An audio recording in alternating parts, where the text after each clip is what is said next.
Good morning. Good morning. It's wonderful to see you all here on this cold morning, gathered together to worship. Last Sunday was Baptism of the Lord, and we spent some time talking about the baptismal liturgy and those vows that we take. The vows that we take that outline the work that we do as the baptized people of God. And those vows are quite weighty. They're quite serious. Talking about standing against the spiritual forces of wickedness and standing against oppression and evil in whatever ways they present themselves.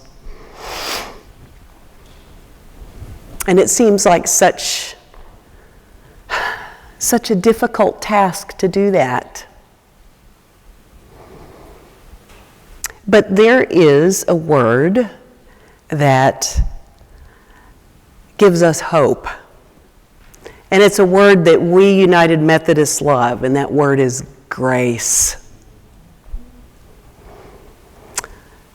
I like to say that we don't own grace as United Methodists, but we sure do have a lot to do with talking about it and living it, I think. And so over the coming weeks, we are, in some ways, going back to basics and talking about the understanding of grace and how that plays out in our lives, particularly the Wesleyan understanding of grace.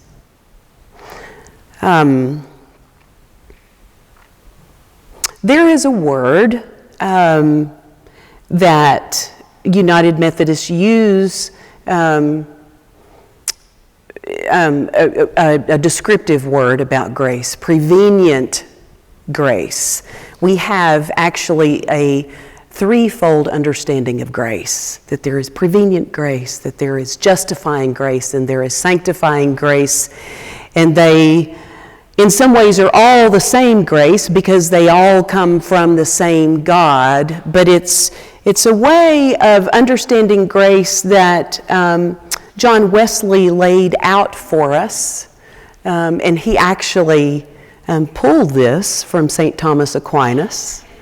Mr. Wesley read everything. He was very widely read, and then was good about passing on to the Methodist societies what he had read about and how he thought that it applied to the life of faith. And so the first in this framework is prevenient grace, or the grace that goes before. I think that Psalm 139 and John 1 both, in their own ways, talk about this grace. In the Psalm, there is this presence of God which encompasses life and death. There is no place we can go to get away from the presence of God. And then in John's Gospel, it's described as light.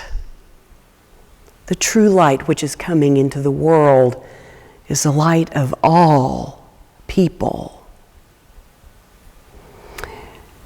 And both of these are descriptive of prevenient grace. I like to think of prevenient grace is the grace that we are born into. It is the air that we breathe, the light that we see, the breath that is within our lungs. Prevenient grace, we can't get away from it. Mr. Wesley, in one of his pamphlets, and he wrote many pamphlets, and he wrote many sermons, he liked to use a house as a metaphor for talking about grace. And prevenient grace is the porch of the house. We step up onto the porch and we then turn around and we look out and we see all of creation. We see all the beauty that is there. And it is like looking out into prevenient grace that we can't get away from. Now, I was talking to my daughter this week about this. And I said, you know, Eva, I said, whenever I think about that front porch going into the house of grace, I said, I think about the house at Crawford Creek, that front porch. That 1930s bungalow that my grandfather built and in which my mom and my aunt were raised, where my aunt still lives, that front porch is one of my very favorite places on the planet. We sit on that big front porch in one of the rockers and we look out. And when my mom and my aunt were little, they had all kinds of fictional characters that lived in different parts of that front yard.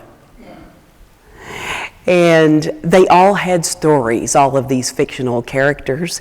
And they would walk out into the yard and they would make visits to all these fictional characters. My aunt still talks about that. Oh, there's the Chinaberry tree that Mrs. So-and-so, whose husband has a drinking problem, lives under. It is from that front porch. I was sitting there with my grandmother when I was little and I saw my first sun devil. Just this kind of tornado-looking cloud, but there wasn't another cloud in the sky and the sun was shining through it. It really was something. And this front porch, which offers a dry, safe place when it's raining, and we can sit there and look out and watch the rain. It's a place where we can sit and enjoy sunset and look out onto God's beautiful world, and then to contemplate that God, out of God's loving being, created all of this and continually creates all of this because God's being is bent toward love and grace. Prevenient grace is the grace that we see all around us, that we feel flowing through us. It is also the grace that prompts us to look out at God's creation and to want to be a part of that movement of love and grace. It is in some ways that small voice that is within that when we live life, we become aware that it's there and we want to attend to it and turn our lives more and more in the ways of a loving, gracious God. Prevenient grace is the grace that is active when we baptize a baby. We don't baptize a baby to wash the sin off. We baptize a baby because we recognize that that child has already been given grace. That child has already been born into grace. That's prevenient grace at work.